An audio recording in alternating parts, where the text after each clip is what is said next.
Video games. Are they, in fact, a waste of time? Yes, video games are a waste of time. What are you, 7 years old? Now shut up. I'm trying to binge watch all of American Horror Story. Let's break this down.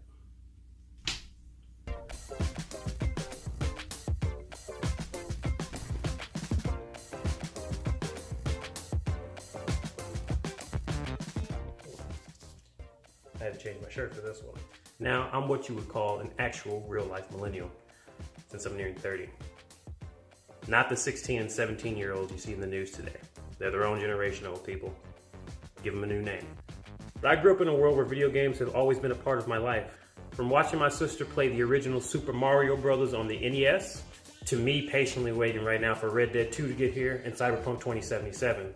Those games are big, massive, open-world games that are highly detailed and highly rich. It's been amazing to see games evolve over the course of my lifetime.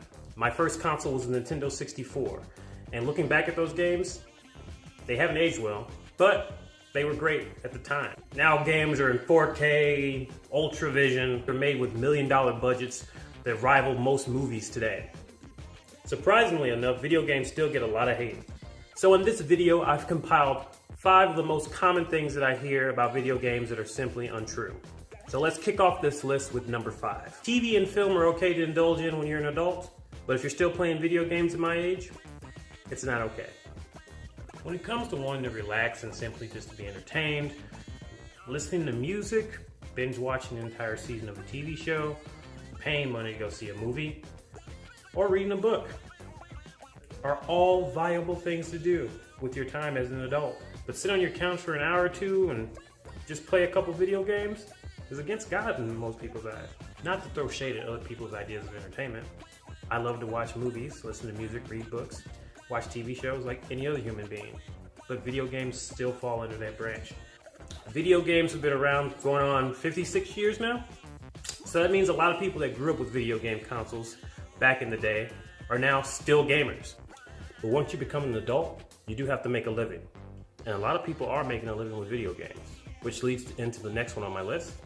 You can never ever make a living playing video games. All the lies I was ever told as a child. Shame on you adults. Shame. Now, video games don't just happen. They don't appear out of nowhere like magic. You need a team of very talented people to come together and make these big productions. You have to have storyboarding, you have to have music, you have to have a team of programmers, digital artists, and testers to come together and make these games so. Go on Google right now and do a search of all the video game publishing companies that exist right now. You have hundreds. If you have the skills necessary, you can become a video game developer. But let's say you're not interested in creating video games. Let's say you're very competitive. Let's say you want to do esports. Well, right now in the world, there's over 60 video game leagues and tournaments that you can join right now. And many of these leagues have cash prizes, ranging anywhere from a couple of $1,000s to Epic Games announcing that as of this fall, their Fortnite competition will have a $10 million cash pot. Yeah.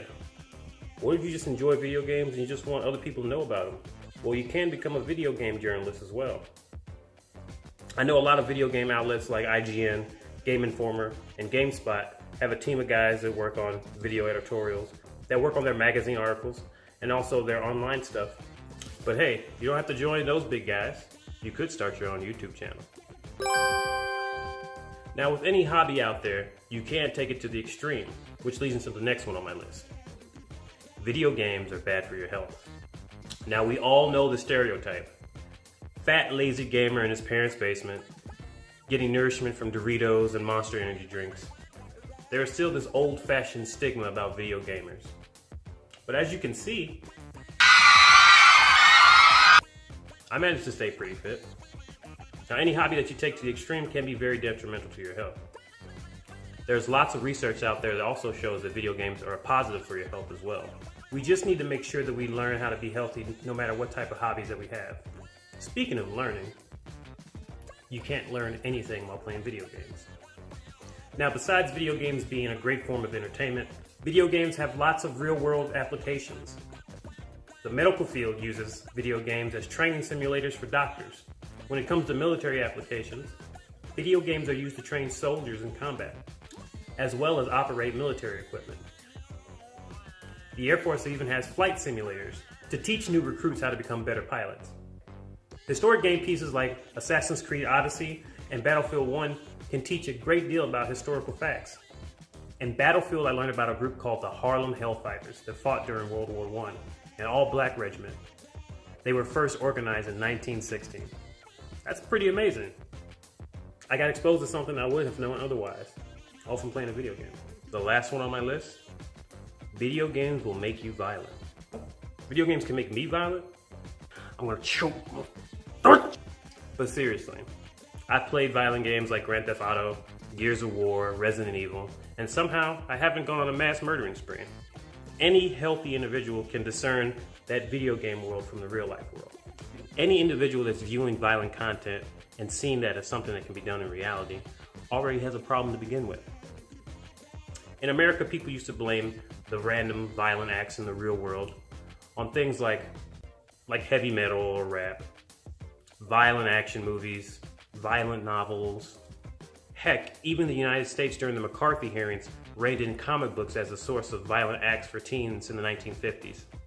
So people are always pointing their fingers no matter what type of entertainment that's out there. Violence has been a trend that human beings have been keeping up on for centuries now. And as an African American, I kind of find it funny that video games are the source of all of our problems in the world. It kind of makes me wonder, what video games were slave masters playing back in the day? Boy, you better go out there and pick that cotton. Oh, and when you come back, can you help me beat this level on Call of Duty Zombies? I'm having a hard time with it. And so that was my top 5 list of untrue statements about video games. I want to thank you guys for viewing this video. What do you think? Haven't video games gotten a bad rap over the years? Or do you think some of those things that I just listed are valid? Share your comments with me in the comment section below. Now this is the part of the video where I tell you to like and subscribe to my channel. You know, all that YouTube stuff. You can, if you like to. But I'm not going to put that pressure on you because you deserve better. But you better hit that button. Subscribe.